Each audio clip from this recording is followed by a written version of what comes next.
I can't afford it. What's wrong? The rain hammered against the taxi window like accusations I couldn't answer.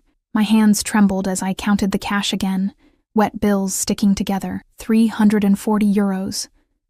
Everything I'd managed to grab from the emergency fund hidden in my grandmother's cookbook before Gregor came home early. I pressed my palm against the cool glass, watching Milan's lights blur into watercolor streaks.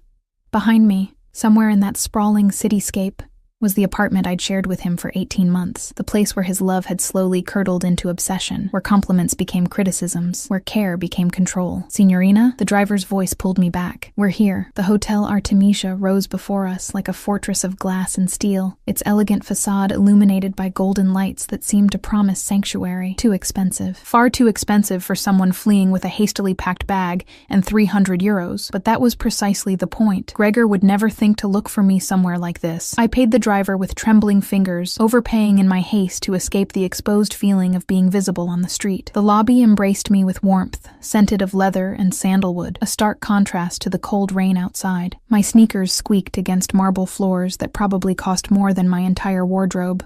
The night receptionist, an elegant woman in her 50s with silver-streaked hair, assessed me with practiced discretion. I knew what she saw, a 26-year-old woman in jeans and a soaked jacket, mascara likely smudged from crying in the taxi, carrying a duffel bag that screamed desperation rather than vacation. Good evening. How may I assist you? I need a room. My voice came out steadier than I felt. Just for tonight. She consulted her computer, her expression revealing nothing.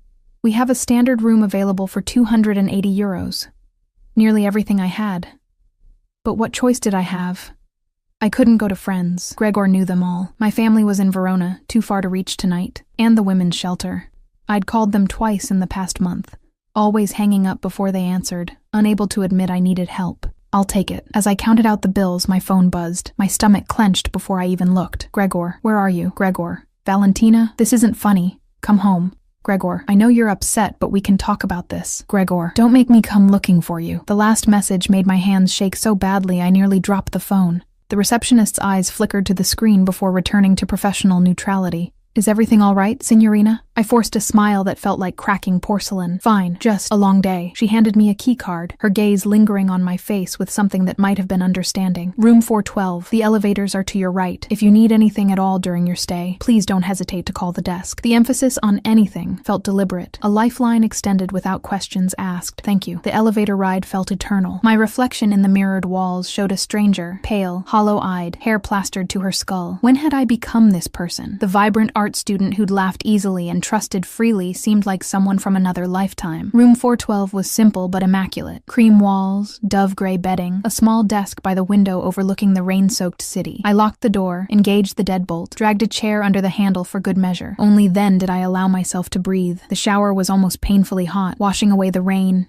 and the lingering feeling of Gregor's hands on my shoulders that morning, gripping too tight as he'd asked where I'd been, who I'd talked to, why I was late coming home from work. The gallery where I worked part-time had become my only escape, those few hours where I could pretend my life was normal. I emerged wrapped in the hotel's plush robe, finally allowing myself to assess the damage. A bruise bloomed on my upper arm where he'd grabbed me 3 days ago. Not the first, never anywhere visible. Gregor was careful that way. My phone continued its persistent buzzing. Gregor. I'm worried about you. Gregor. Your boss said you left work early. Are you sick? Gregor. Valentina, answer me. Gregor. I talked to Marco. He said he saw you getting into a taxi with a bag. Ice flooded my veins. Marco. Our neighbor. Gregor's friend. Of course he'd been watching. Gregor. Whatever you're thinking, don't. You know you can't survive without me. The worst part? Some terrible, broken part of me wondered if he was right. I had 60 euros left. No family nearby. Few friends who hadn't slowly drifted away as Gregor isolated me. A part-time job that barely covered my share of rent. But I had something more valuable. I had left. Finally, after months of telling myself tomorrow, next week, when I save enough money, I had actually walked out the door. I turned off my phone, the sudden silence both liberating and terrifying. The hotel room felt surreal in its tranquility. Clean sheets that smelled of lavender. Silence broken only by rain against glass. Safety, however temporary, however expensive. I should have slept. Exhaustion weighed on every limb. Instead, I stood at the window, watching the city breathe below. Somewhere out there, Gregor was searching. I knew him well enough to know he wouldn't simply accept my absence. He'd call my work, my friends, maybe even the police, painting himself as the concerned boyfriend of an unstable woman. By morning, I needed a plan. My grandmother's voice echoed in my memory, thick with her Sicilian accent. Valentina mia, when you feel trapped, remember, even the smallest door can lead to freedom if you're brave enough to walk through it. This hotel room was my door. Tomorrow, I'd figure out where it led. I was just climbing into bed when voices in the hallway made me freeze. Male voices, speaking in rapid Italian too low for me to make out words. My heart hammered as footsteps paused outside my door, a beat of silence. Then they moved on, fading down the corridor. Paranoia, I told myself. Just other guests. This was a hotel. People came and went, but I dragged the chair back under the door handle anyway. Sleep, when it finally came, was fitful and full of dreams. Gregor finding me, Gregor dragging me home, Gregor's voice promising it would never happen again, that he'd change, that I'd made him do this by leaving. I woke with a start to pale morning light filtering through rain-streaked windows. My phone, when I powered it on, showed 23 missed calls, 14 text messages, 3 voicemails I couldn't bring myself to listen to, and 1 message from an unknown number. I know where you are, coming to bring you home where you belong. The phone slipped from my nerveless fingers. He'd found me. Somehow, impossibly, Gregor had found me. I was shoving clothes into my bag with shaking hands when logic finally penetrated panic. How could he know which hotel? Milan had hundreds, unless Marco, the neighbor who'd seen me leave. If Gregor had pressured him, threatened him, Marco might have remembered something. The taxi company. There were only so many that serviced our neighborhood. I had to leave, now, before he arrived. But where would I go with 60 euros and nowhere safe to hide? The hotel phone on the nightstand rang, shrill and unexpected. I stared at it, heart pounding. It rang again. Again. With trembling hands, I lifted the receiver. Signorina Ricci? The receptionist's voice. Professional, but with an undertone I couldn't identify. There's a gentleman in the lobby asking for you. He says he's your boyfriend. He's quite insistent. My voice emerged as barely a whisper. Don't tell him I'm here. Please. A pause. Then quietly, he's already shown me a photograph. He knows you're registered. The room spun. I gripped the edge of the desk to steady myself. I'm calling security, she continued. But Signorina, perhaps you should speak with management. There's a service elevator. 4th floor, east wing. They can help you leave discreetly. I wasn't thinking clearly, operating purely on instinct as I grabbed my bag and fled into the corridor. The service elevator. East wing. My feet carried me on autopilot, sneakers silent on plush carpet. I nearly collided with him. A man emerged from a doorway marked private, impeccably dressed in a charcoal suit despite the early hour. Tall, broad-shouldered, with dark hair swept back from a face that could have been carved from Carrara marble. His eyes, storm gray and penetrating, fixed on me with an intensity that stopped me cold. You're running, he observed. Not a question. His voice carried the cultured accent of northern Italy, each word precisely placed. I need the service elevator. My voice shook. Please. My ex-boyfriend is downstairs and I know who's downstairs. He stepped aside, gesturing toward the elevator behind him. Come, I hesitated. Everything about this man screamed danger of a different kind than Gregor. Power, control, authority that expected obedience. Voices echoed from the main corridor. Gregor's voice, raised and angry. The decision made itself. I followed the stranger into the elevator. The service elevator descended in silence, broken only by the mechanical hum of cables and my ragged breathing. The man beside me stood with perfect stillness, his presence filling the small space like smoke, invisible but impossible to ignore. Thank you, I managed, for helping me. His mouth curved slightly, though it didn't reach his eyes. I haven't helped you yet, signorina. I've merely postponed the inevitable. The elevator opened onto a corridor I'd never seen. Clearly staff only judging by the industrial flooring and harsh fluorescent lights. He guided me with a hand at the small of my back, proprietary but not forceful, down the hallway to an unmarked door. The office beyond was unexpectedly elegant. Floor-to-ceiling windows overlooked Milan's morning skyline. Leather furniture arranged around a fireplace that crackled with real flames. Bookshelves lined one wall, filled with volumes in Italian, English, and what looked like Russian. Sit, he gestured to a chair near the fire. You're shaking. I hadn't noticed, but he was right. Adrenaline was giving way to shock, leaving me trembling like leaves in wind. He poured amber liquid from a crystal decanter, pressing the glass into my hands. Drink. It will help. It's 10 in the morning, I'm aware. The ghost of amusement touched his features. Think of it as medicinal. The whiskey burned going down, but warmth spread through my chest, steadying my hands. I studied him properly for the first time. Late 30s, with the bearing of someone accustomed to command. His suit was bespoke, his watch understated but undoubtedly expensive. Everything about him spoke of wealth and power. Who are you? I asked. Alessio Lombardi. He settled into the chair opposite mine, movements controlled and deliberate. I own this hotel. Understanding dawned. You're the manager's boss. That's why she called you. Sophia has worked for me for 15 years. She knows when to involve me in delicate situations. His gaze was steady, assessing. Your boyfriend is currently in my lobby, causing a scene. He's shown my staff a photograph. Claimed you're mentally unstable, threatened to call the police if we don't give him your room number. Shame burned through me. I'm sorry. I didn't mean to bring trouble to your hotel. I'll leave. And go where? The question was mild but pointed. Do you have somewhere safe? I looked away, unable to meet those penetrating eyes. I'll figure something out. With 60 euros and a man who's already tracked you here? He leaned forward slightly. Valentina Ricci, 26, part-time gallery assistant, renting an apartment in the Isola district with Gregor Sokolov, no family in Milan. He paused. Am I missing anything? Blood drained from my face. How do you know all that? It's my business to know who stays in my hotel. His tone suggested this was entirely reasonable, especially when they arrive soaked and frightened in the middle of the night, paying cash for a room they clearly can't afford. That doesn't give you the right to investigate me. No, he agreed, but it gives me the information needed to help you. If you want my help. Why would you help a stranger? Something flickered in his eyes, gone too quickly to interpret. Let's say I don't appreciate men who terrorize women. Bad for business, bad for karma. The irony of his phrasing made me laugh, a sharp, brittle sound. Karma, that's your concern. Among others. He stood, moving to the window with his hands clasped behind his back. Your Gregor is persistent. My security has escorted him out twice. He's threatened legal action. Claimed you stole from him. Implied you're mentally ill. Creative. I'll give him that. He won't stop. The certainty settled over me like a shroud. He never does. He'll wait outside, follow me when I leave, or he'll... I couldn't finish the thought. Alessio turned, the morning light silhouetting his frame. What if you didn't leave? I can't afford another night. I barely afforded last night. I'm not speaking of payment. Alessio returned to his chair, settling with the careful grace of a predator. I'm proposing an arrangement. Warning bells clanged in my mind. I'd heard about arrangements before, whispered stories from other women about wealthy men who offered help that came with strings attached. What kind of arrangement? The hotel is hosting a series of private events over the next 3 weeks. Art exhibitions, charity auctions, corporate gatherings. I need someone who understands art, who can speak intelligently with guests, who won't be intimidated by wealth or status. His gaze held mine.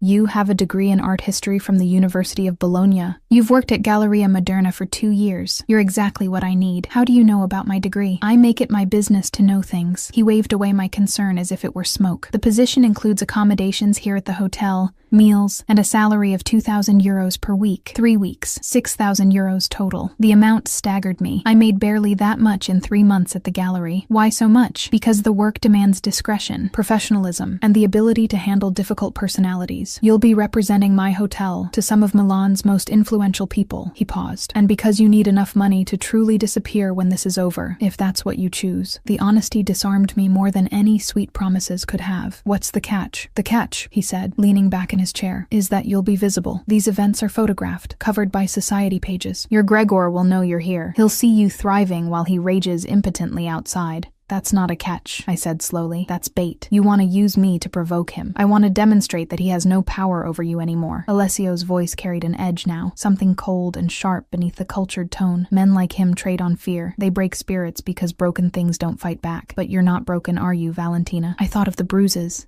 The constant anxiety. The way I'd learned to anticipate his moods like reading weather patterns. I feel pretty broken. Feeling broken and being broken are different things. He stood, extending his hand. You got in that taxi. You found this hotel. You're sitting here negotiating terms instead of collapsing into helplessness. That's not broken.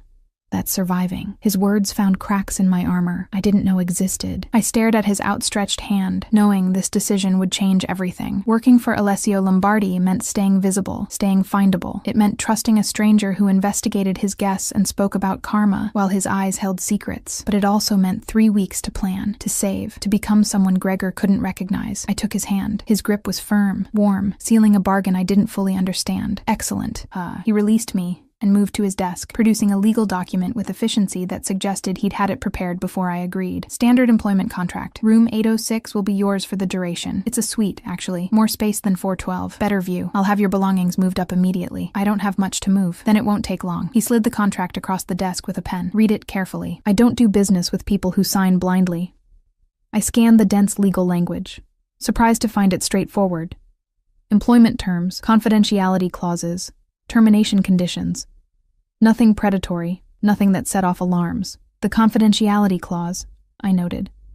What exactly am I not supposed to discuss? Guest identities? Conversations you overhear? Business matters you might become aware of? Standard hospitality industry practice? His expression revealed nothing. My clients value their privacy. I signed, each letter of my name feeling like a small rebellion against Gregor's certainty that I'd come crawling back. When do I start? This evening, 6 o'clock. There's a private viewing in the gallery space on the second floor. Contemporary Italian artists. Very exclusive. I'll need you to circulate, engage guests in conversation about the pieces, make connections between potential buyers and the work. He consulted his watch, a gesture I was coming to recognize as habitual. That gives you 8 hours to rest, prepare, and familiarize yourself with the artists we're featuring. I'll need clothes. I glanced down at my jeans and wrinkled jacket. Something appropriate. There's a boutique on the ground floor. Tell them to put whatever you need on my account. He raised a hand before I could protest. Consider it a uniform expense. You can't represent the hotel in sneakers. The morning passed in a blur of surreal luxury. Room 806 was indeed a suite. Sitting room, bedroom, marble bathroom, with a tub large enough to swim in. My pitiful duffel bag looked absurd in the walk-in closet. The boutique proved equally disorienting. The manager, a sleek woman named Carlotta, showed no surprise when I mentioned Signor Lombardi's account. She assembled outfits with ruthless efficiency, cocktail dresses in jewel tones, tailored slacks, silk blouses, heels that made my feet look elegant instead of clumsy. For the viewing tonight, she said, pulling out a midnight blue dress that shimmered like water, this with the Louboutins, understated but impactful. Signor Lombardi appreciates elegance over flash. You dress women for him often? Something flickered across her face. I dress women for the hotel events often. It's not the same thing. But the way she said it made me wonder. Back in the suite, I tried to rest as Alessio had suggested, but sleep remained elusive. My phone, still powered off, felt like a grenade on the nightstand. Eventually, I turned it on, bracing for the inevitable onslaught. 47 missed calls, 32 text messages. The voicemails I still couldn't bring myself to hear. Gregor, I know you're at the Artemisia. The desk won't tell me your room, but I'll wait. Gregor, you can't hide from me. Gregor, I talked to your boss. You're fired, by the way. She doesn't appreciate employees who abandon their shifts. That one made my stomach clench. The gallery had been my sanctuary, my escape, but I couldn't think about that now. Gregor. Valentina, stop this childish game. I forgive you for running. Come out and we'll talk. Gregor, you're making a fool of yourself. Gregor, fine, stay there. See how long you last without me. The final message, sent an hour ago, carried a different tone. Gregor, I'm not leaving Milan without you. You're mine. I deleted every message, blocked his number, and immediately felt both liberated and terrified. Cutting him off felt like cutting a tether in a storm, freedom and danger in equal measure. At 5, I began preparing for the evening. The midnight blue dress fit perfectly, skimming curves I'd forgotten I had under Gregor's constant criticism.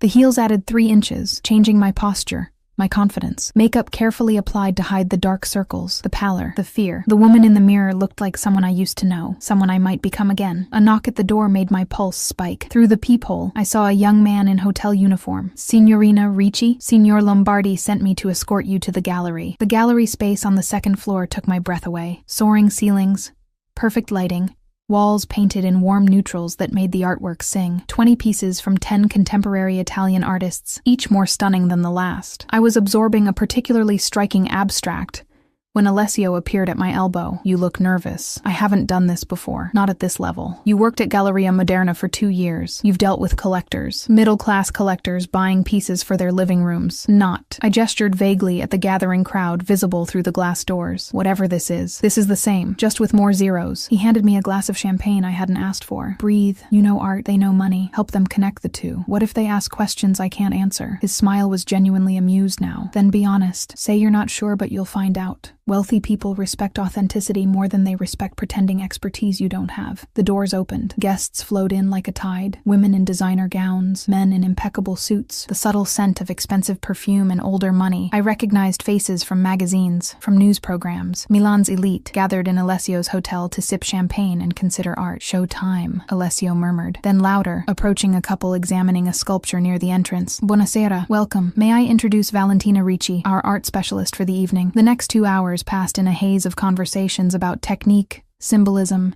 investment potential. I fell into the rhythm of it, reading people's genuine interest versus social obligation, matching them with pieces that spoke to their sensibilities rather than just their wallets. A silver-haired man in his 60s spent 20 minutes with me discussing a controversial mixed-media piece, ultimately deciding to purchase it not despite but because his wife would hate it. A young tech entrepreneur gravitated toward the abstracts, responding to their energy and chaos. An elderly woman with kind eyes wanted something that reminded her of her granddaughter. We found it in a delicate watercolor of olive groves. I was explaining the provenance of a bronze sculpture when I felt it, the prickling awareness of being watched.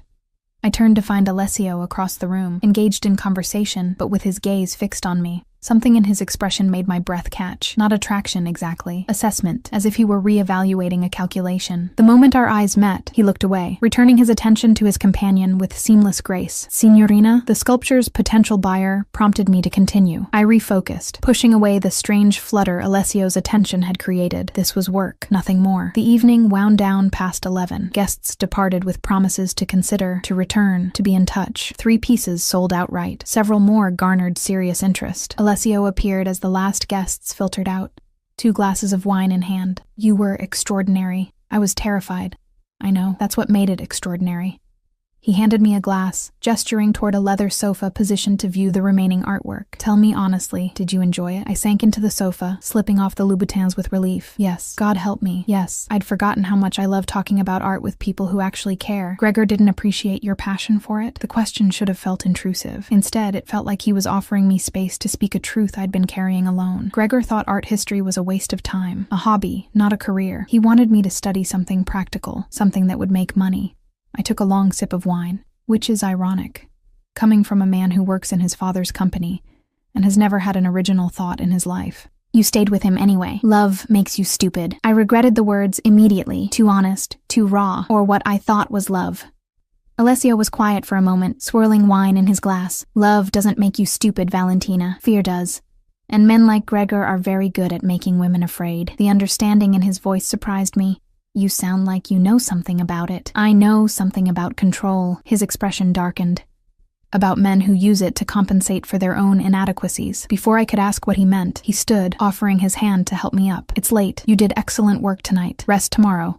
The next event is Saturday evening. His hand was warm, calloused in unexpected places for a man in expensive suits. I wondered briefly what put those calluses there before dismissing the thought. Alessio? I stopped him as he moved toward the door. Why are you really helping me? He turned back, and for just a moment, something vulnerable flickered across his features. Maybe I'm tired of watching powerful men destroy everything beautiful they touch. Maybe I want to see what happens when someone fights back. Then he was gone, leaving me alone with half-drunk wine and questions I wasn't sure I wanted answered. The next morning arrived with weak sunlight filtering through gauzy curtains. I woke disoriented, taking several seconds to remember where I was. Not Gregor's apartment, the hotel, my sanctuary, bought with 3 weeks of my life and sealed with Alessio Lombardi's enigmatic assistance. My phone, which I'd foolishly checked before bed, had accumulated 17 new messages from unknown numbers. Gregor, using different phones to circumvent the block. Each message a variation on the same theme. Concern bleeding into accusation, promises bleeding into threats. Unknown. Valentina, please. I'm worried about you. Just let me know you're safe. Unknown. Your mother called me. She's scared. How can you do this to her? Unknown. That hotel owner won't protect you forever.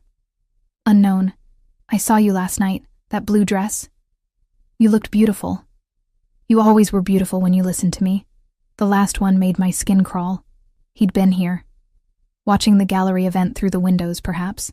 Or maybe he'd slipped inside. Anonymous among the wealthy crowd. I was deleting the messages when a soft knock interrupted. A hotel attendant with breakfast I hadn't ordered. Fresh cornetti, espresso, fruit that looked like art. Compliments of Signor Lombardi, Signorina. He also asked me to give you this. A note, written in decisive handwriting. Your ex-boyfriend attempted to gain access to the hotel at 6 a.m., claiming to be your husband with a room key he'd lost. Security escorted him out. He's been banned from the property. If he continues to harass you, I have resources beyond hotel security. Use them. A.L. Resources beyond hotel security.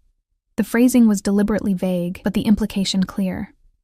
Alessio Lombardi had power that extended beyond the legitimate boundaries of hospitality management. I should have been afraid. Instead, I felt a complicated relief. The day stretched before me, unstructured and strange. For the first time in 18 months, I had nowhere to be, no one demanding my time, no walking on eggshells around Gregor's shifting moods.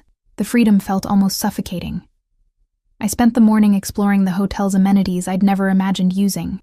The rooftop pool, empty in the November chill. The library, stocked with volumes in 6 languages. The small gym where I attempted yoga and gave up after 10 minutes, my body too tense to find any peace in the poses. Eventually, I gravitated back to the gallery space. In daylight, without the crowd, I could study the pieces properly. The controversial mixed media work the silver-haired man had purchased revealed layers I'd missed in the evening chaos. Bold, violent brush strokes overlaying delicate pencil sketches. Rage and tenderness fighting for dominance on the same canvas. It's about his mother. I spun to find Alessio standing in the doorway, dressed more casually than I'd seen him. Dark jeans, a charcoal sweater that emphasized the breadth of his shoulders. The artist, he clarified, moving to stand beside me. Luca Mariani. His mother had borderline personality disorder. He says this piece is what it felt like to be loved and destroyed simultaneously. That's heartbreaking. That's honest. He tilted his head, studying the piece with genuine interest. Most people want art to be beautiful. Luca makes art, that's true. We stood in silence for a moment, both contemplating the violent tenderness frozen in paint and ink. I got your note, I said finally. Thank you. For handling Gregor. It's handled for now. He'll try again. Alessio's tone carried the weight of certainty. Men like him don't accept rejection easily. In his mind, this is temporary insanity on your part. He's waiting for you to come to your senses. I'm not going back to him. I know that. You know that. But he doesn't believe it yet. He turned to face me fully. Valentina, I need to ask you something, and I need you to be honest. Has he ever hit you? The directness of the question stole my breath. Not exactly. What does not exactly mean? I wrapped my arms around myself. Suddenly cold, despite the gallery's comfortable temperature. He pushes, grabs, leaves bruises sometimes, but always where they won't show. He says it's because he loves me too much, because I make him crazy when I won't listen. Alessio's expression hardened into something dangerous. Show me. What? The bruises. Show me. My instinct was to refuse, to keep this private shame hidden, but something in his voice, not prurient interest but cold, calculated fury, made me pull up the sleeve of my sweater. The bruise on my upper arm had faded from purple to a sickly yellow-green, 4 distinct marks where Gregor's fingers had dug in. Alessio studied it without touching, his jaw tight. How old? 5 days. Before you left. I nodded. He pulled out his phone, snapping several photographs before I could protest. Evidence, in case we need it. For what? For whatever comes next. He pocketed the phone, his expression unreadable. I need you to understand something, Valentina. The work I'm offering you, it's legitimate, but I can offer you protection that isn't. The kind that makes men like Gregor reconsider their priorities. What kind of protection? The kind you don't ask questions about. His gaze held mine. I have connections in this city. People who owe me favors. People who can make it very clear to your ex-boyfriend that continuing to pursue you would be inadvisable. You're talking about threatening him. I'm talking about educating him on the realities of the situation. I should have been horrified. Instead, I felt a dark satisfaction at the thought of Gregor being on the receiving end of fear for once. Is that what you do? I asked, beyond owning hotels. A slight smile. Entirely without humor. I do many things, Valentina. Some of them are even legal. The admission should have sent me running. Instead, it made a strange sense, the way hotel staff deferred to him beyond normal employee respect. The resources he mentioned casually. The overnight investigation into my background. Alessio Lombardi was more than a simple hotel owner, much more. And if I say yes to this, education, I asked carefully, then Gregor learns that you're under my protection, that pursuing you comes with consequences he won't enjoy. He paused. But Valentina, understand, once I involve myself in this way, it's not casual. You become my responsibility. I don't take that lightly. Your responsibility, like I'm a problem to be managed. His expression softened almost imperceptibly, like you're someone I've decided to help. There's a difference. Why? The question burst out before I could stop it. Why me? You don't know me. I'm nobody. Just another woman running from a bad relationship. You're not nobody. His voice carried unexpected intensity. You stood in my gallery last night and made art come alive for people who see everything in terms of investment potential. You left a man who was destroying you, even though leaving meant having nowhere to go. You're surviving when most people would have crumbled. He paused. That's not nobody, Valentina. That's extraordinary. The compliment lodged somewhere behind my ribs, warm and uncomfortable. I wasn't used to being seen this way. As strong rather than difficult, surviving rather than stubborn. I need to think about it, I said finally. Fair enough. He checked his watch, that habitual gesture. I have a meeting. Tomorrow night's event is a corporate gathering. Tech executives, very casual. More about networking than art. Wear something comfortable. And Valentina? He paused at the doorway. Whatever you decide about my offer, the job stands. You don't have to accept one to keep the other. After he left, I sank onto the leather sofa, my mind spinning. 3 days ago, my life had been Gregor's apartment, my part-time gallery job, and carefully managed terror. Now, I was living in a luxury suite, working for a man who admitted to having illegal connections, considering whether to accept protection that came from sources I shouldn't trust. My phone buzzed. Another unknown number. Unknown. I talked to a lawyer. You can't just leave, Valentina. We have a lease together, shared assets. You're stealing from me by taking your things. The audacity of it made me laugh, a sharp sound in the empty gallery. I'd taken one duffel bag of my own clothes.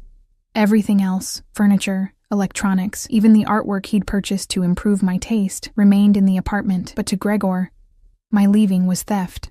I'd stolen myself from him, the possession he valued most. I was composing a response when better judgment prevailed. Engaging would only give him what he wanted, my attention, my emotional energy, proof that he could still affect me. Instead, I blocked this number too, added a note to my phone to block any unknown numbers automatically, and made a decision. I found Alessio in his office, sitting behind an expansive desk with 2 computer monitors and a view of Milan spreading beneath him like a kingdom. I want your help, I said, without preamble. Whatever you're offering, I want it. He studied me for a long moment. You're sure? No, but I'm sure I don't want to spend the rest of my life afraid of him. If you can make him stop, I want that. He nodded once, decisive. Then consider it done. It will take a day or 2 to arrange. In the meantime, continue with the hotel work. Keep your phone's location services off. Don't go anywhere alone. I feel like I should ask what you're going to do. You should, but you won't. His mouth curved slightly, because you're smarter than that. He was right. I didn't want to know the specifics. Plausible deniability felt safer than complicity. The corporate event tomorrow, he continued, shifting gears smoothly. 75 executives from a German tech firm. They're launching a product in the Italian market. Want to network with local business leaders. Your job is to facilitate conversation, make connections, ensure no one stands alone looking uncomfortable. I thought this was about art. It's about people, Valentina. The art was just the medium last night. Tomorrow, the medium is innovation and opportunity. You'll adapt. His confidence in me felt unearned, but strangely bolstering. What if I can't? Then you'll learn. That's what the 3 weeks are for. Learning what you're capable of when someone isn't constantly telling you you're inadequate. The observation cut close to truths I'd been avoiding. Gregor's voice still echoed in my head, cataloging my flaws, my failures, my inability to function without him. Go, Alessio said, not unkindly. Rest. Read the briefing materials I'll have sent to your room. Tomorrow night you'll be brilliant. I left, unconvinced of the brilliance but willing to try. That evening, I ordered room service, something I'd never imagined doing, and spread the briefing materials across the suite's dining table. Company profiles, executive bios, talking points about the German-Italian business relationship. Halfway through memorizing names, my phone rang from an unknown international number. Against my better judgment, I answered. Valentina, Gregor's voice, tight with suppressed fury. Enough of this game. How did you get this number? I have my ways, just like I have ways of finding you wherever you think you can hide. He paused. I know about your new job, playing dress-up for some hotel owner. Do you think he cares about you? You're a novelty, Valentina. A project. When he's bored, you'll be back on the street where you belong. Don't call me again. I'll call whenever I want. You're my girlfriend. We have a future together. You're just confused right now. Influenced by the wrong people. I was confused, I said, surprised by the steadiness in my voice. For 18 months I was confused. But I'm very clear now. We're done, Gregor. Accept it. I'll never accept it. His voice dropped to something darker. You're mine, Valentina. You'll always be mine. And if I can't have you, I'll make sure no one else does either. I ended the call, my hands shaking. The threat hung in the air like poison. I should have called the police, should have filed a restraining order, should have done all the things rational people did when faced with credible threats. Instead, I called the only number I had memorized. Alessio answered on the first ring. What happened? How did you know something happened? You wouldn't call otherwise. A pause. Tell me. I relayed the conversation. Gregor's threat echoing in my memory. I'm coming up, Alessio said. Don't open the door for anyone else. He arrived within 5 minutes, which meant he'd been somewhere in the hotel. In his office, perhaps, or making his nightly rounds. He listened to the recording I'd had the presence of mind to make, his expression growing colder with each word. "Tomorrow becomes tonight," he said finally. "I'm making the call now." "What call?" "The one that ensures Gregor Sokolov learns the error of his ways." He moved toward the door, then paused. "Pack a bag. Not everything. Just what you'd need for a few days. There's a possibility he might try something desperate in the next 24 hours. I want you somewhere even more secure." "More secure than a hotel suite?" "Yes." He met my gaze. "My home. It's not an imposition. It's a precaution. And Valentina?" His voice softened slightly. "You did the right thing. Calling me. Don't doubt that." After he left, I sat in the elegant suite that had been my haven for 3 days, wondering how I'd arrived at this moment, running from one man's obsession into another man's protection. But Alessio's protection felt different. Dangerous, yes. Mysterious, absolutely. But there was a fundamental respect in how he treated me.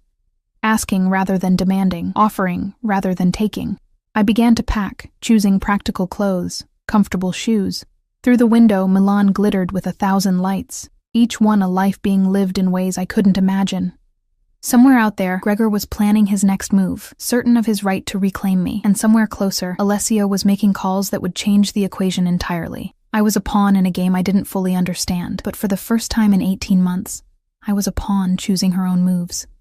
That had to count for something. Alessio's home occupied the top 2 floors of a converted industrial building in Porta Romana, accessible only by a private elevator that required both a keycard and fingerprint scan. The security measures should have alarmed me. Instead, they felt comforting after Gregor's threat. "Welcome to my sanctuary," Alessio said as the elevator opened directly into his loft. The space took my breath away. Exposed brick walls, soaring ceilings with original steel beams, floor-to-ceiling windows overlooking Milan's skyline. But unlike the hotel's calculated elegance, this space felt lived in. Books stacked on every surface, a well-worn leather sofa facing a fireplace, art that was clearly chosen for love rather than investment. "You have a Mariani," I said, recognizing the artist's violent tenderness in a painting above the fireplace. "I have 3. Luca's a friend." Alessio set my bag down, moving through the space with familiar ease. "He painted that one after his mother died. Said it was the first time he could paint her without feeling like she might climb out of the canvas and hurt him." The raw honesty of the statement matched the painting's emotional brutality. I moved closer, studying the layered textures, the way rage and grief competed for dominance. "Your guest room is upstairs," Alessio continued. "Private bathroom, everything you should need. But Valentina..." He turned to face me, his expression serious. "I need to be clear about something. You're safe here, completely safe. My home has security that makes the hotel look like a playground. No one gets in without my knowledge. That includes me." "What do you mean?" "I mean there's a lock on the guest room door. Use it if you want. I won't be offended." His gaze held mine. "I'm not Gregor. I don't take what isn't freely offered." The clarification shouldn't have moved me, but it did. After 18 months of Gregor's possessiveness disguised as love, Alessio's respect for boundaries felt revolutionary. "Thank you," I managed. "Don't thank me yet. You might change your mind when you meet my cat." As if summoned, a massive gray tabby materialized from behind the sofa, regarding me with the disdain only felines can truly master. "That's Dante.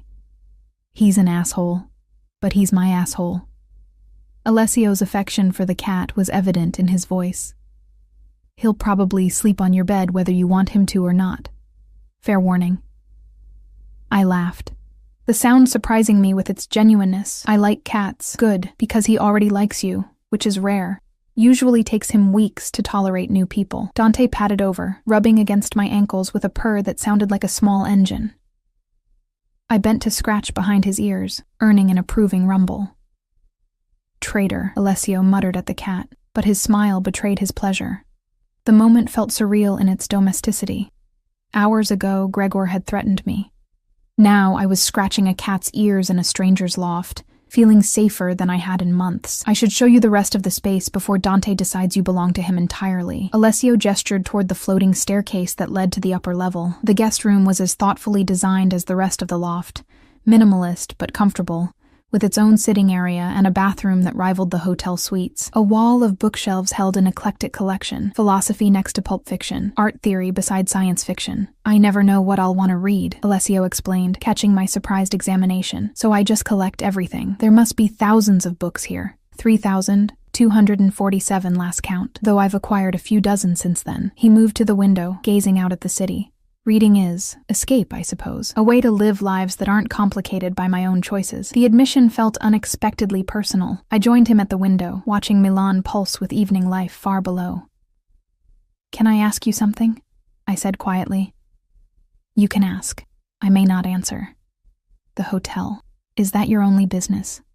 He was silent for a long moment. When he spoke, his voice carried careful precision. I own several properties throughout Milan. Hotels, restaurants, a few nightclubs.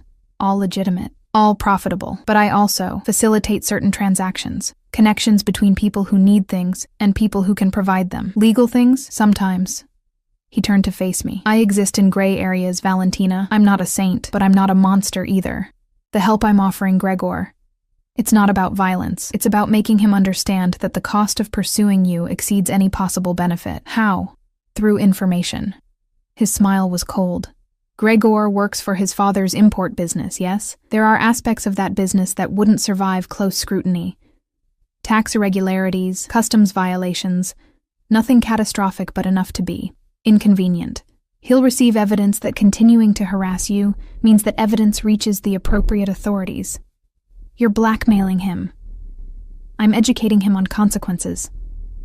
Alessio's expression hardened. He threatened to ensure no one else could have you if he couldn't. That's not love, Valentina. That's ownership. And I don't tolerate men who think they own women. The conviction in his voice made me study him more carefully. This is personal for you, not just me. The principal. Something shifted behind his eyes. My mother spent 20 years with a man who thought he owned her. My father. He was traditional in his views. Women belonged in certain places, behaved certain ways. My mother tried to leave him 3 times. Each time, he convinced her she couldn't survive without him. What happened? She died when I was 17. Heart attack, officially. But I think she died from carrying fear in her chest for 2 decades. His voice remained even, but pain threaded through it. I swore I'd never be like him, and I'd never let men like him win. Understanding dawned, painful and complete. That's why you help. Why you notice when women arrive frightened at your hotel. I notice because I failed to notice soon enough with my mother. He moved away from the window, his posture defensive despite his casual stance. I can't save everyone, but I can save the ones who cross my path.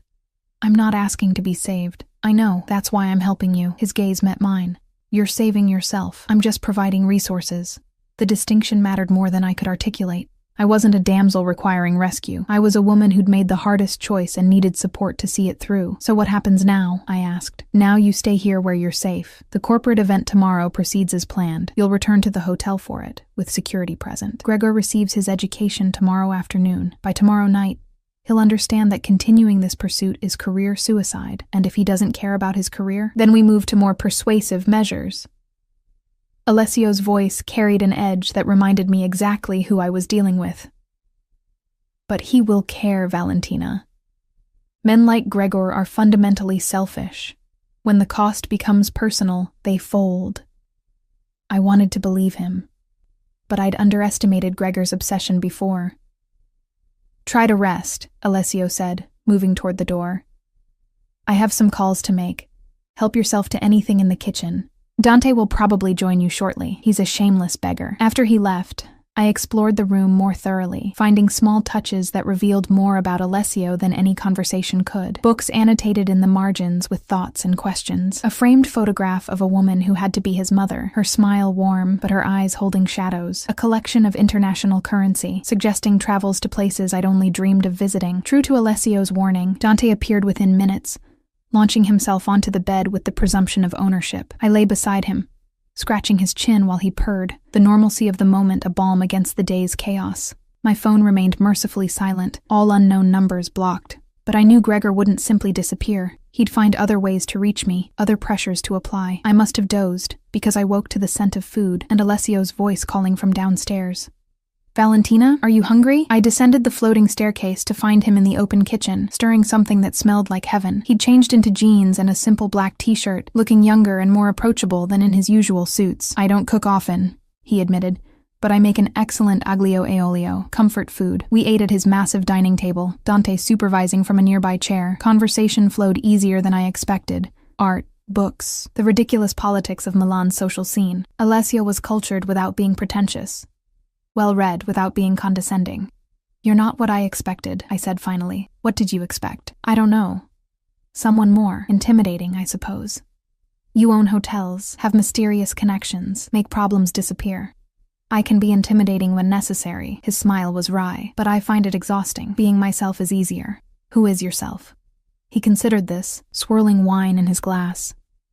Someone who's made peace with being complicated. I do things I'm not proud of, but I sleep well because I draw lines I won't cross. Hurting innocent people is one of those lines. And Gregor? Blackmailing him doesn't count as hurting someone? Gregor is far from innocent. Alessio's voice hardened. He put his hands on you, Valentina. He threatened you. He's trying to hunt you down like your property he owns. Whatever happens to him, he's earned. The fierce protectiveness in his tone made something warm unfurl in my chest. I'd spent so long being told my perceptions were wrong, my reactions excessive, that having someone validate my experience felt revolutionary. Thank you, I said softly, for believing me, for helping. Don't thank me yet. Tomorrow might get complicated. He was right. The next day started quietly enough. I worked in the guest room, memorizing executive bios for the evening event. Alessio left mid-morning for meetings, leaving me with his security code and strict instructions not to open the door for anyone. Around 2, my phone rang from a number I recognized, the gallery where I'd worked. Valentina, Maria, my former boss, sounded uncomfortable. I need to talk to you about something. If this is about Gregor saying I quit, it's about Gregor, yes. He came here this morning, insisted on waiting for you despite me explaining you no longer worked here.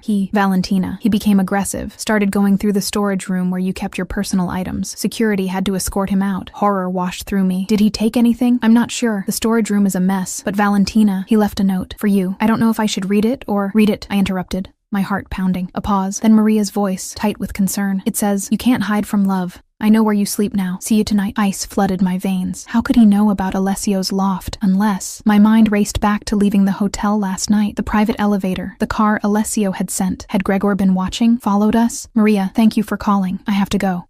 I ended the call and immediately dialed Alessio.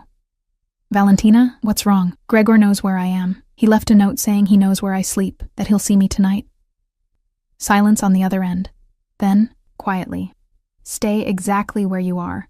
Lock yourself in the guest room. I'm sending someone I trust to stay with you until I can get there. His name is Marco. Tall, bald, scar above his left eye. Don't open the door for anyone else.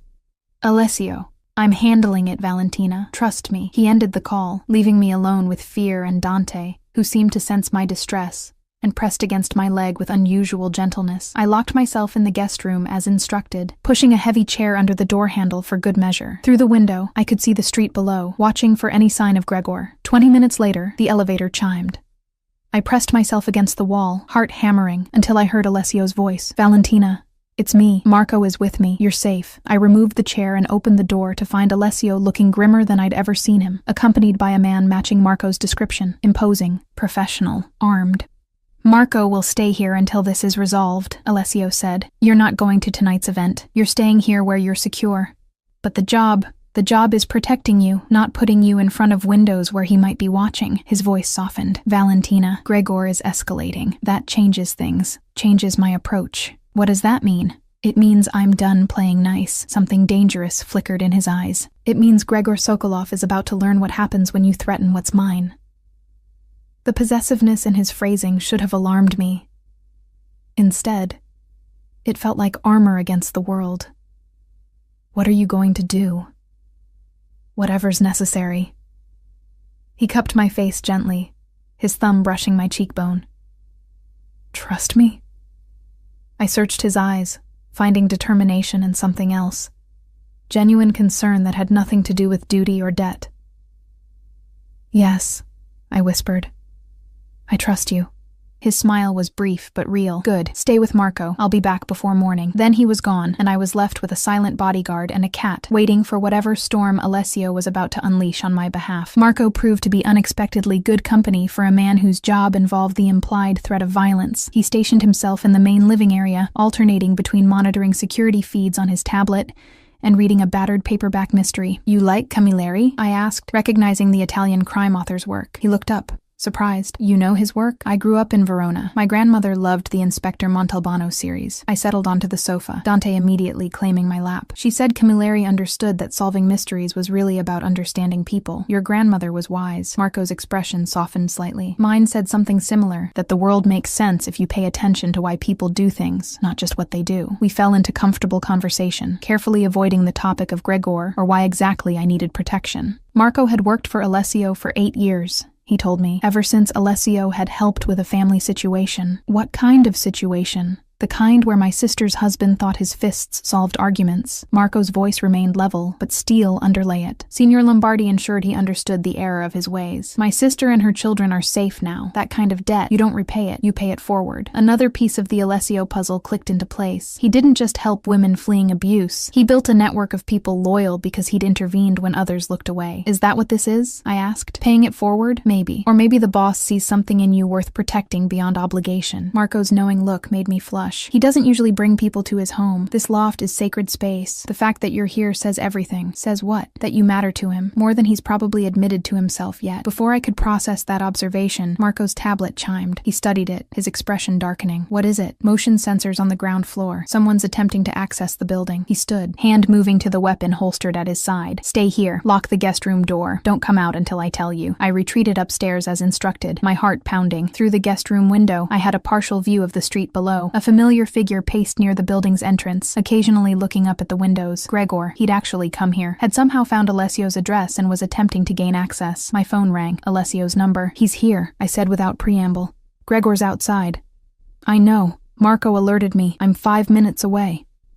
His voice carried cold fury. Valentina, listen carefully. He can't get inside. The building's security is military grade, but if he sees you in the window, he'll know he's in the right place.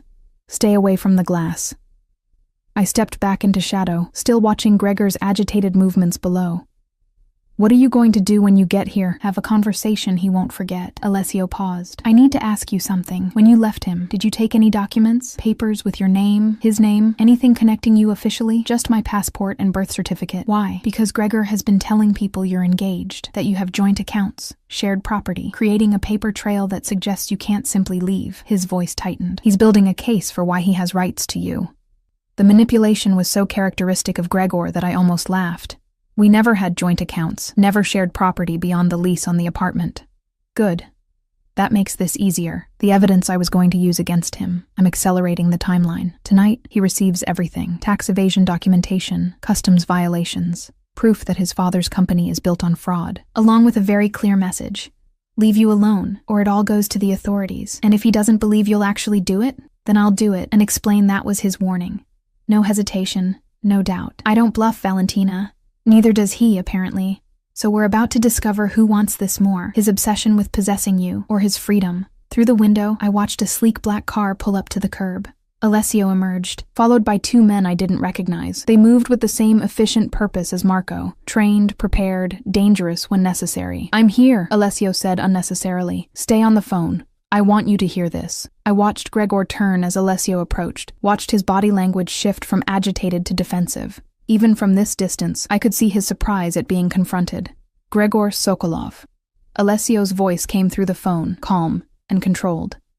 We need to talk. Who the hell are you? Gregor's voice, accented and aggressive. This is private property. My property, actually. This building and 4 others on this block. Alessio moved closer, his companions flanking him. You've been harassing Valentina Ricci, making threats, stalking her to multiple locations. That ends tonight. Valentina is my girlfriend. I have every right. You have no rights where she's concerned. The temperature in Alessio's voice dropped several degrees. She left you. She's made clear she wants no contact with you. You've chosen to ignore that, chosen to escalate from harassment to threats. That was a mistake. You don't know what you're talking about. Valentina is confused, influenced by the wrong people. She needs help. She needs you to leave her alone. Alessio's patience seemed to thin. I'm offering you one opportunity to walk away. Stop contacting her. Stop looking for her. Move on with your life. Do that, and the information I have about your family's business practices stays private. Even from my elevated position, I could see Gregor stiffen. What information? Tax fraud, customs evasion, money laundering, enough to interest multiple government agencies, enough to destroy your father's company and send both of you to prison. Alessio's voice remained conversational, making the threat all the more chilling. I'm a businessman, Gregor.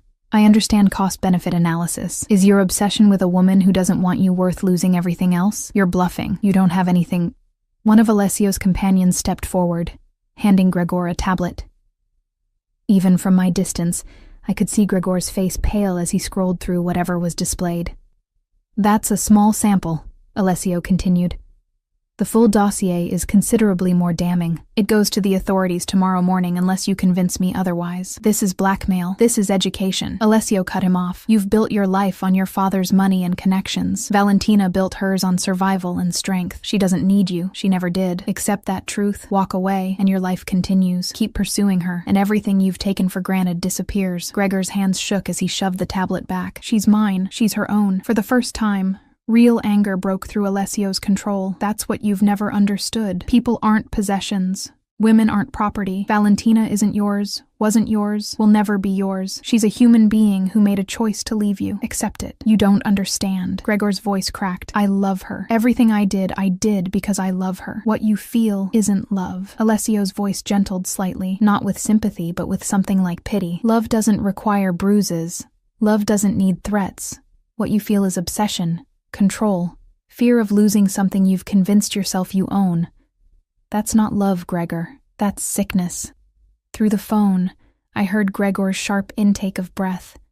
Then, unexpectedly, he started to cry. Harsh, broken sobs that should have moved me, but only made me feel empty. I can change, he choked out. If she just comes back, I can prove I can change. She doesn't want you to change. She wants you to leave her alone. Alessio's voice remained implacable. You have 24 hours to make your decision. Leave Milan. Leave Valentina alone. And your secrets stay secret. Or stay and face the consequences. How do I know you'll keep your word? Because unlike you, I don't break promises to women. Alessio turned to leave, his companions falling into step. 24 hours, Gregor. Choose wisely. I watched them return to the car. Watched Gregor slump against the building's wall. Watched him finally, look defeated. Alessio's voice came through the phone, quieter now. Are you all right? I don't know. My hands trembled. Is it really over? It's over if he chooses to make it over. Come downstairs. Let's talk properly. I found him in the main living area, Marco having discreetly retreated to give us privacy. Alessio had removed his jacket, loosened his tie, the facade of control cracking slightly around the edges. I couldn't find words adequate to what I'd witnessed. You didn't threaten him with violence. Violence would have made him a martyr in his own story, a victim of the cruel world keeping him from his love. Alessio poured himself a drink, offered me one. I declined. Taking away his money, his status, his father's business, that threatens the things he values most, himself and his comfort. You really do understand men like him. I've made it my business to understand them. He settled onto the sofa, exhaustion evident in the way he slumped slightly. My father was one, controlling my mother through money, through social position, through the threat of what losing him would mean. I watched her shrink to fit his expectations until there was nothing left of who she'd been. She stayed for you? She stayed because she believed she had no choice. By the time I was old enough to offer her one, it was too late.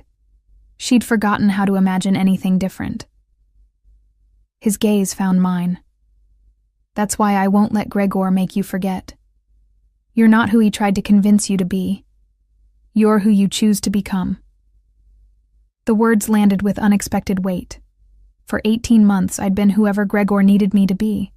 Quieter, smaller, more compliant. Rediscovering who I actually was felt simultaneously liberating and terrifying. What if I don't know who that is anymore? Then you have 3 weeks to find out. Alessio's smile was gentle. While working for me, living here, being safe, no pressure beyond showing up and being yourself. And if being myself isn't very interesting, his laugh was genuine, warm. Valentina, you walked into my hotel soaked and terrified, yet made it 3 hours before I even knew you were there. You've worked 2 events and made art come alive for people who see everything as transactions. You're learning German technical specifications for tomorrow because you refuse to appear unprepared. You're many things, but uninteresting isn't one of them. The compliment settled somewhere behind my ribs, warm and uncomfortable. I wasn't used to being seen as capable rather than difficult.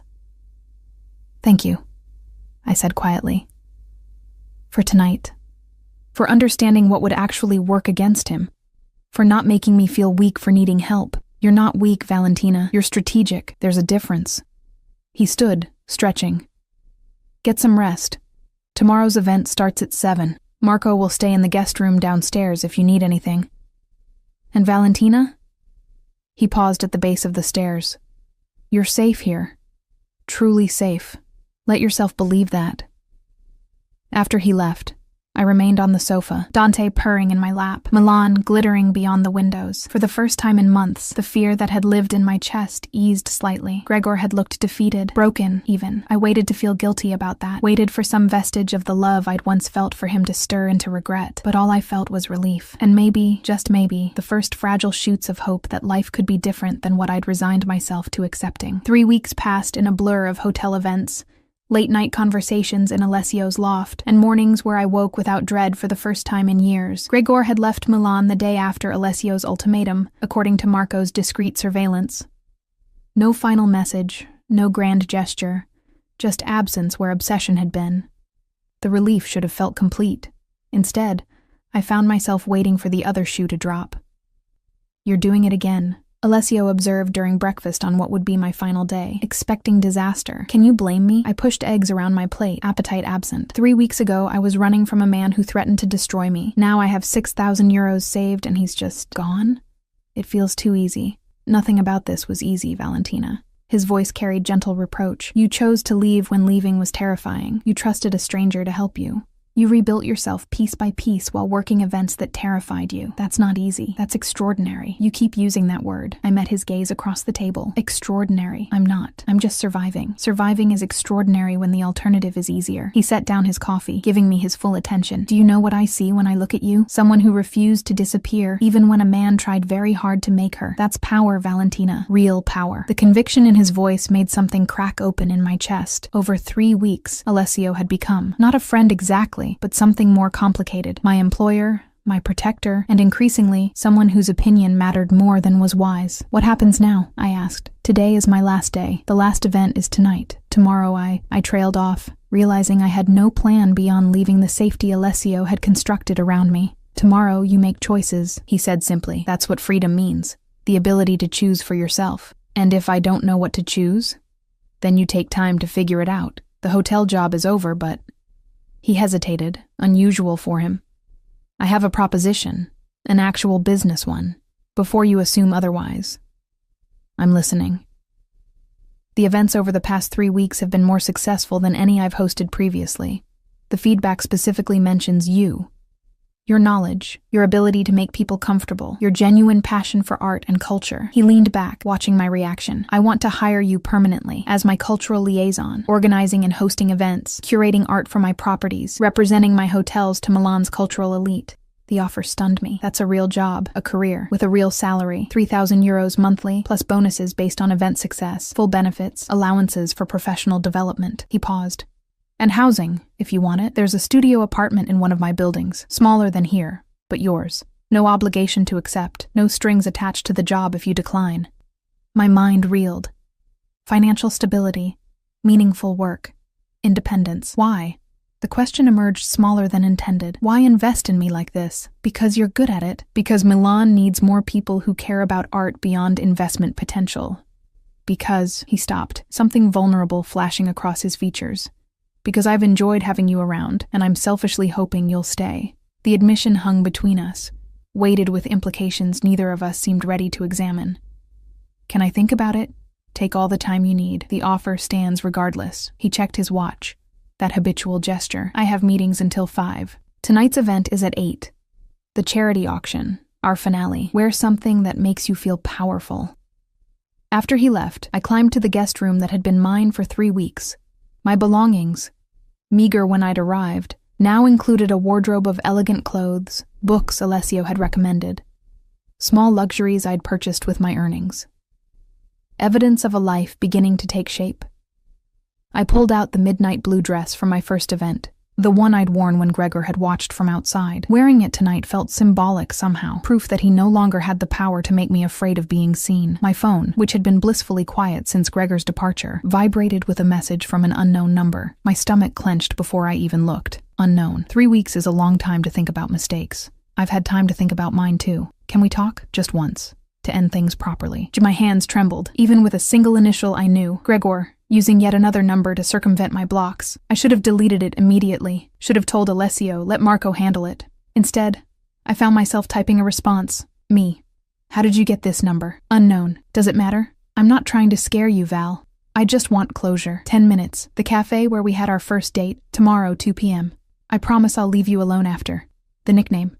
Val, something he'd called me when things were good, sent an unwelcome pang through me, not of longing, but of mourning for the woman who'd believed in what we had. Me. Why should I trust you? Unknown. Because I'm not the monster you've made me into. I was hurt, angry. I said things I didn't mean. But Valentina, I'm getting help. Real help. A therapist. I'm working on the anger issues. I want you to see that I'm trying to change. The message sounded reasonable, mature even. Everything Gregor's previous communications had lacked, which made it more dangerous, not less. I showed the exchange to Marco when he arrived for evening duty. It's a trap, he said without hesitation. Men like him don't change in 3 weeks. They just get better at manipulation. But what if he's serious? What if I refuse this one conversation and he escalates again? Then we handle it. But Valentina, Marco's expression was grave. The moment you respond, the moment you agree to see him, you're telling him the boundary is negotiable, that if he persists long enough, you'll give in. Is that the message you want to send? He was right. I knew he was right. But some wounded part of me wanted to believe Gregor could change. Because if he couldn't, what did that say about the 18 months I'd spent with him? About my judgment? About my worth? I need to tell Alessio, I said finally. I already did. He's on his way back. Alessio arrived within 20 minutes, his expression thunderous as he read the messages. You're not going, he said flatly. This is textbook abuser behavior.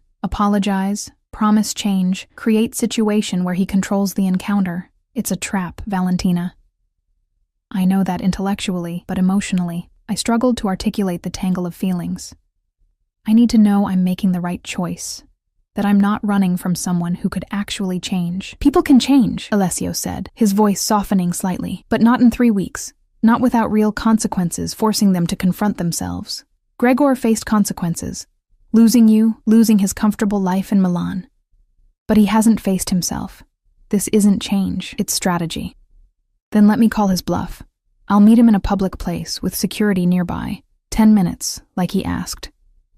If he's really changed, he'll accept my boundaries.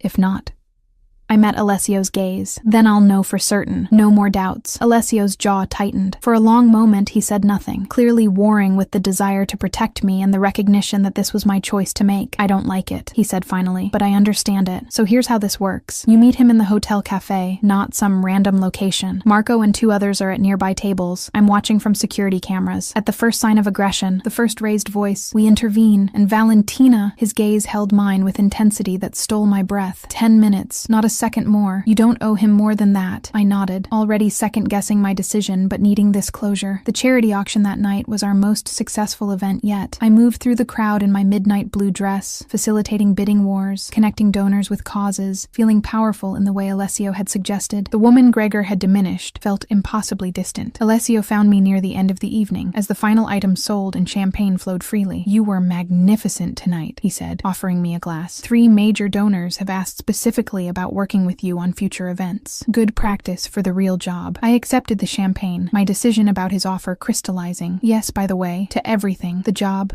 the apartment. I want to stay. His smile transformed his face. You're sure? Terrified, but sure. The city destroyed me once. I want to see if I can rebuild myself here. You already have. He clinked his glass against mine. But Valentina, about tomorrow, with Gregor. You don't have to do this. You don't owe him anything. I owe myself this, the certainty that I made the right choice. I sipped champagne, gathering courage for what I needed to say. These 3 weeks, working for you, living in your space, it's given me something I haven't had in years. Not safety, though, that too, but belief that I could be someone beyond what Gregor convinced me I was. You always were someone beyond that. Alessio's voice dropped, intimate despite the crowd around us. I just helped you remember. The way he looked at me made my pulse quicken in ways that had nothing to do with fear. Over 3 weeks, something had shifted between us. Employer and employee, protector and protected, but also something more complex. Something neither of us had named. Tomorrow, I said, needing to vocalize the plan to make it real. After I meet Gregor and end this properly, maybe we could. Talk about things that aren't work or safety or practical arrangements. Understanding flickered in his eyes. I'd like that. The next afternoon found me in the hotel cafe, hands wrapped around a cooling latte, watching the entrance for Gregor's arrival. Marco sat 3 tables away, absorbed in his phone but hyper-alert. 2 other security personnel positioned strategically throughout the space. Gregor entered at precisely 2 looking thinner than I remembered, older. He spotted me immediately and approached with careful steps, as if I might bolt. Valentina. My name in his mouth no longer carried power. Thank you for coming. 10 minutes, I said without preamble. You said you wanted closure, so talk. He sat across from me, his hands fidgeting with a sugar packet. I've been thinking a lot about us, about what went wrong. What went wrong is that you thought love meant ownership, that you put your hands on me when you got angry, that you couldn't accept no as an answer. I know, his voice cracked. I know I hurt you. The therapy has helped me see how toxic my behavior was, how I let jealousy and insecurity turn me into someone I hate. 3 weeks of therapy doesn't undo 18 months of abuse. Gregor, I know that too. I'm not asking you to come back. I'm asking you to see that I'm trying, that I'm not the monster you think I am. You're not a monster, I agreed, but you're not safe either, and I deserve safety more than you deserve redemption. His eyes widened, as if he'd never considered my safety as separate from his narrative of heartbreak. So that's it? 3 years together and you just walk away? 18 months, I corrected. And yes, that's it. I'm walking away because staying would destroy me, because love shouldn't hurt, because I finally realized I'm worth more than the version of myself you needed me to be. That Lombardi guy, he did this to you, convinced you you're too good for me. Alessio didn't convince me of anything. He just created space for me to remember what I already knew. Gregor's expression darkened, familiar anger flashing across his features. You're sleeping with him. That's what this is about. What this is about, I said, standing, is that I don't owe you explanations about my life. 10 minutes is up, Gregor. Don't contact me again. Valentina, he stood too, reaching for my arm. Marco was there before his fingers made contact, a wall of muscle between us. The lady said you're done, Marco said quietly. Time to leave. For a moment, I saw Gregor calculate, fight or flight, scene or surrender. Then his shoulders slumped, defeat written across every line of his body. I really am trying to change, he said, voice small. I hope you believe that. I hope you succeed, I replied, meaning it. For your sake and for whoever comes after me. But I won't be collateral damage in your journey to becoming better. I watched him leave, waiting for some surge of emotion, grief, guilt, satisfaction. Instead, I felt only quiet certainty that I'd made the right choice. Alessio appeared at my elbow, having materialized from wherever he'd been monitoring. How do you feel? Free, I said, surprising myself with the truth of it. I needed to see him one more time to know for certain. Now I know. Whatever we had, whatever I thought we had, it's over. Good. He offered his arm. Come on, I have something to show you. He led me to the hotel's rooftop garden, currently empty in the November chill. Milan spread beneath us, a tapestry of ancient and modern, beauty and chaos. I come here when I need perspective, Alessio said. When the weight of everything I've built feels too heavy. The city reminds me there are things bigger than my problems. It's beautiful, I breathed. It is. But he was looking at me, not the view. Valentina, I need to say something, and I need you to know there's no pressure behind it. Your job is yours regardless. Your apartment is yours regardless. But these 3 weeks, having you in my space, in my life, it's reminded me what I've been missing. Not just companionship, but partnership. Someone who challenges me, who isn't intimidated by the complicated parts of who I am. He turned to face me fully. I'm not Gregor. I won't cage you or diminish you, but I would very much like the chance to know you beyond employer and employee, if that's something you might want too. My heart hammered against my ribs. I don't know if I'm ready for another relationship. I'm barely finding myself again. Then we take time. We build friendship first. We let whatever this is develop naturally instead of forcing it. His smile was gentle. I'm a patient man, Valentina, and you're worth waiting for. The honesty of it, the lack of pressure or expectation, made my eyes sting with unexpected tears. I'd like that, I whispered. Time, friendship, see where it goes. Then we have a deal. He extended his hand in an echo of our first agreement 3 weeks ago. I took it, this time knowing exactly what I was choosing. Not safety at any cost, not protection that came with strings, but partnership with someone who saw my worth and wanted to help me see it too. 3 weeks ago, I'd fled to a hotel to hide from a man who claimed to love me. Tonight I stood on a rooftop with a man who'd helped me remember how to love myself. The difference was everything. Did you like the story? Then hit that like button now. Comment below what you thought. I read them all, and share it with that friend who loves a good story. There's a new story every day. Don't miss it. See you soon.